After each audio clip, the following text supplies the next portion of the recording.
Nah, eh, Assalamualaikum warahmatullahi wabarakatuh. Waalaikumsalam warahmatullahi wabarakatuh. Bagaimana kabarnya anak-anak ini? Alhamdulillah luar biasa. Allahu Akbar. Alhamdulillah pada sehat ya. Sehingga kita bertemu pada hari ini melalui pembelajaran Zoom meeting. Sebelum memulai pembelajaran, alangkah baiknya kita berdoa terlebih dahulu. Doa di dalam hati dimulai.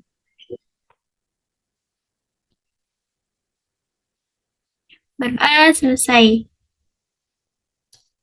Ya, sebelum itu Ibu kan mengabsen kalian satu persatu. Yang pertama, Kartika hadir tidak? Hadir. Ya, oke hadir. Kemudian Siti Miftahus. Hadir, Ibu. Oke. Kemudian Siti Rukmana hadir tidak? Hadir. Oke. Hari ini hari semuanya anak-anak. Oke. Pada pertemuan kita kali ini kita akan bahas mengenai sistem pencernaan.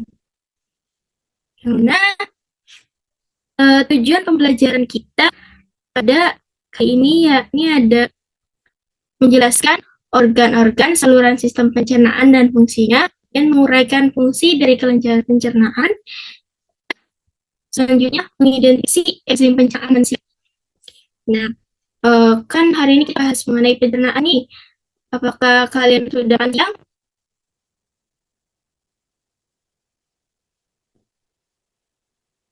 Halo anak, apakah kalian sudah makan siang hari ini? Belum, Ibu. Sudah. Apakah kalian tahu kenapa pada saat kita makan itu bisa tersedak? Pada saat makan sambil berbicara itu kenapa sih kita bisa tersedak? Ya, Makanannya pas.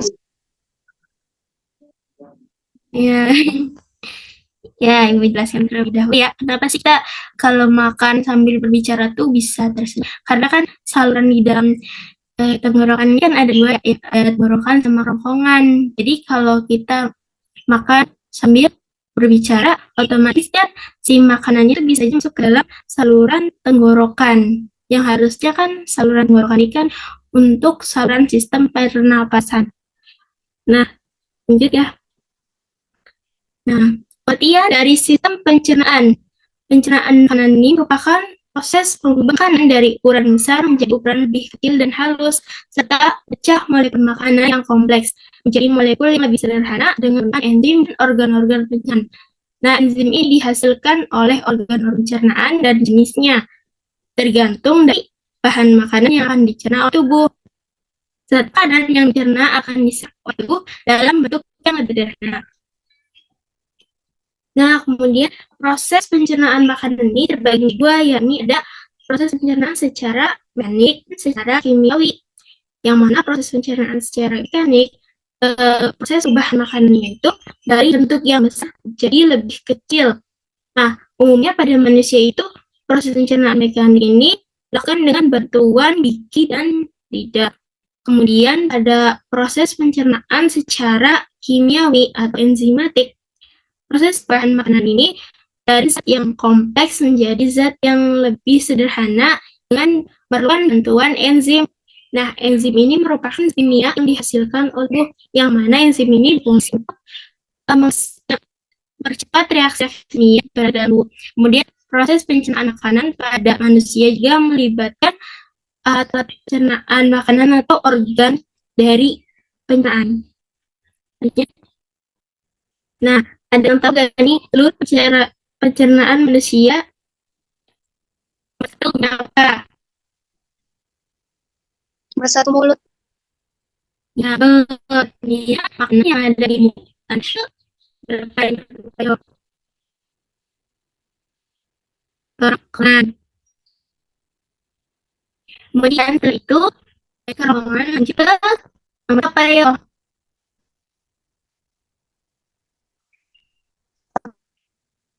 Iya, Bu. Setelah itu, yang kata terus selalu. Terus harus lanjut pesan dan kemudian lanjut ke nilai yang dia.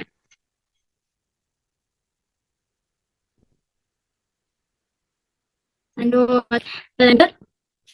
Nah, saluran dari sistem pencernaan manusia ini ada 6. Yang pertama itu mulut, yang mana mulut ini merupakan awal proses pencernaan dimulai sejak makanan masuk ke dalam mulut.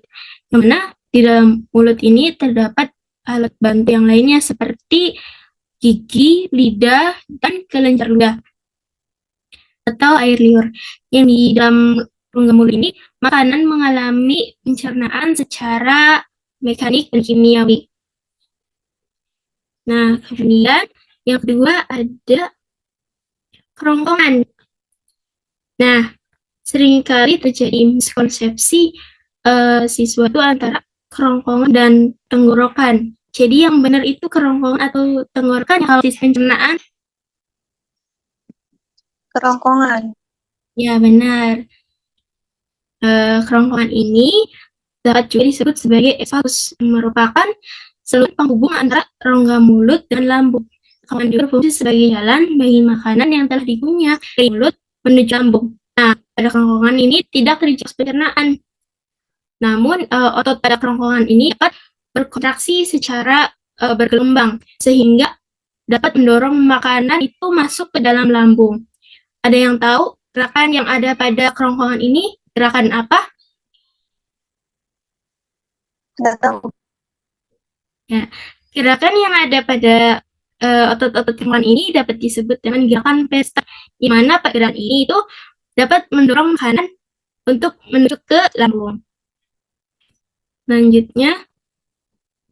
Yang selanjutnya organ lambung atau ventriculus. Lambung ini merupakan kantung besar yang terletak di bagian kiri rongga perut, sehingga tempat terjadinya sejumlah proses pencernaan.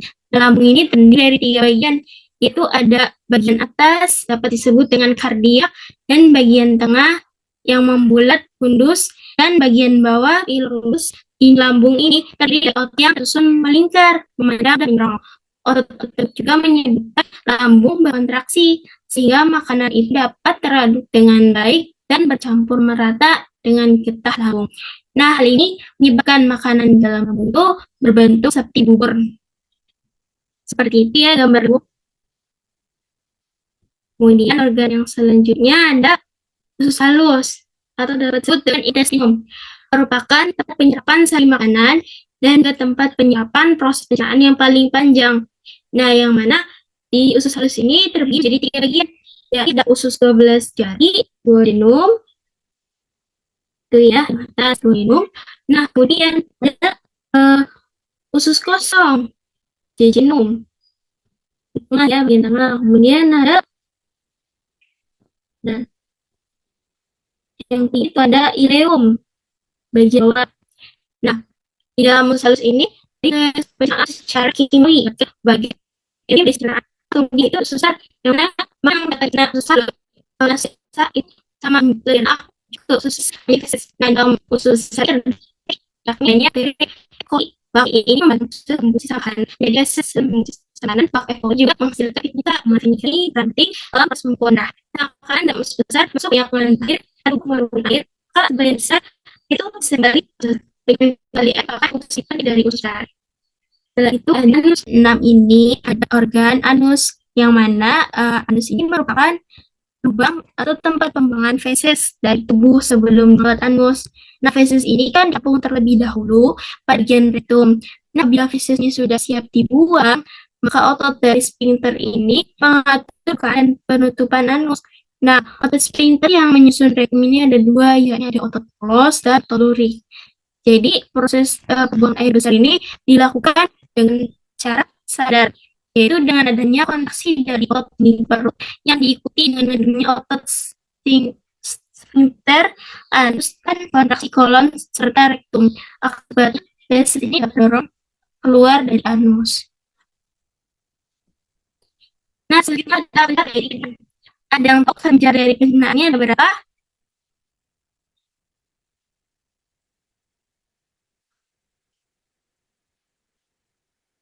Jika putus kak caranya?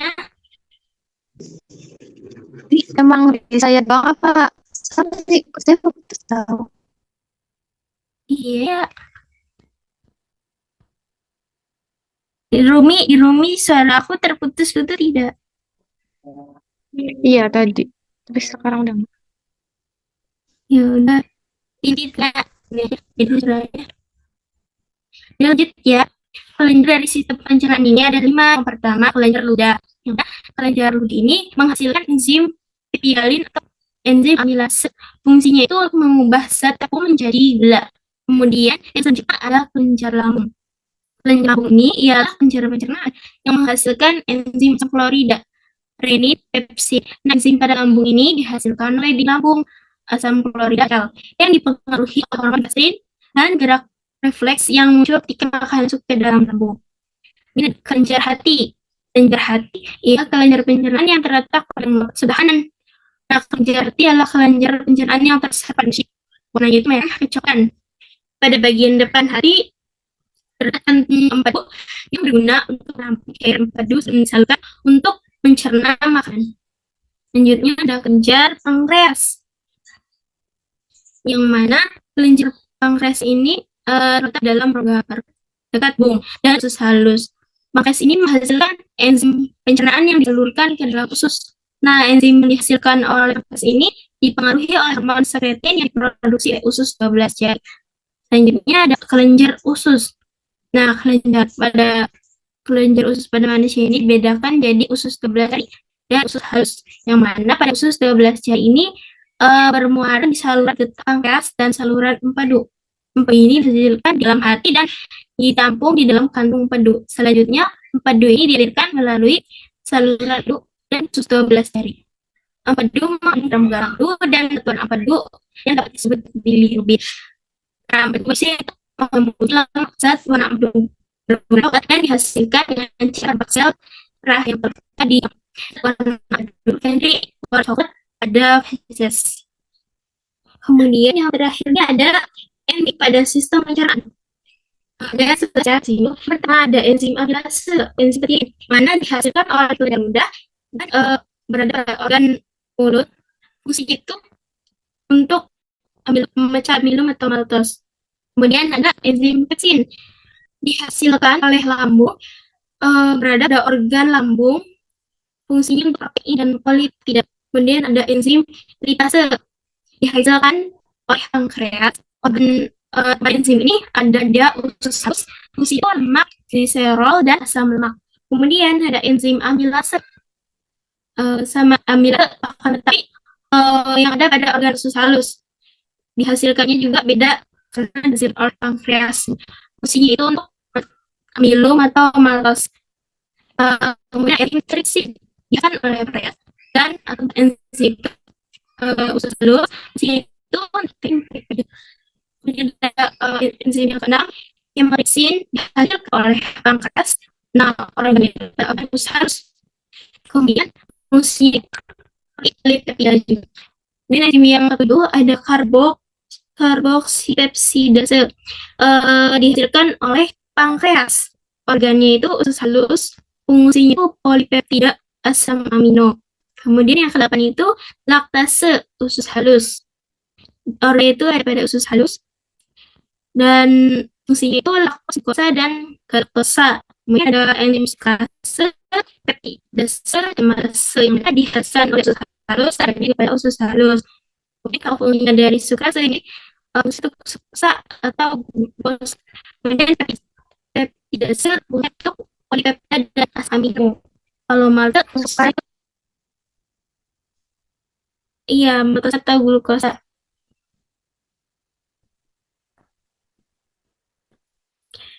Kesimpulan dari pembelajaran kita kali ini dari pencernaan manusia itu dari melalui proses pertama ada proses mekanis dan proses pencernaan secara kimiawi. Di mana pencernaan mekanis ini tidak memiliki enzim, sedangkan pencernaan kimiawi itu memiliki enzim.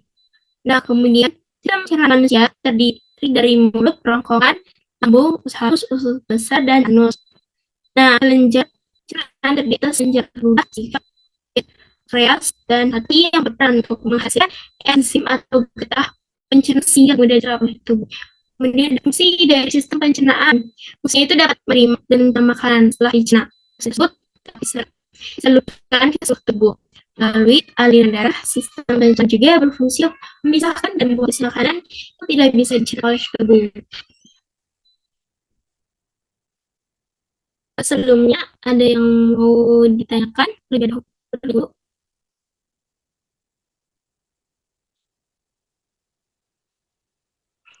Tidak. Oke. Untuk pertemuan selanjutnya, nanti kalian sebelum ke pertemuan selanjutnya harus mengumpulkan tugas yang akan diberikan. Nanti gue akan share LKD-nya lewat grup WA saja ya. Nanti kalian silahkan kerjakan soal-soal yang ada LKD secara individu. Nah, dan juga kalian harus belajar mengenai materi dari kelainan dari organ sistem pencernaan. Sekian saja pembelajaran kita pada pertemuan kali ini. Kurang lebihnya mohon maaf. Wassalamualaikum warahmatullahi wabarakatuh. Waalaikumsalam warahmatullahi wabarakatuh. Terima kasih, Bu.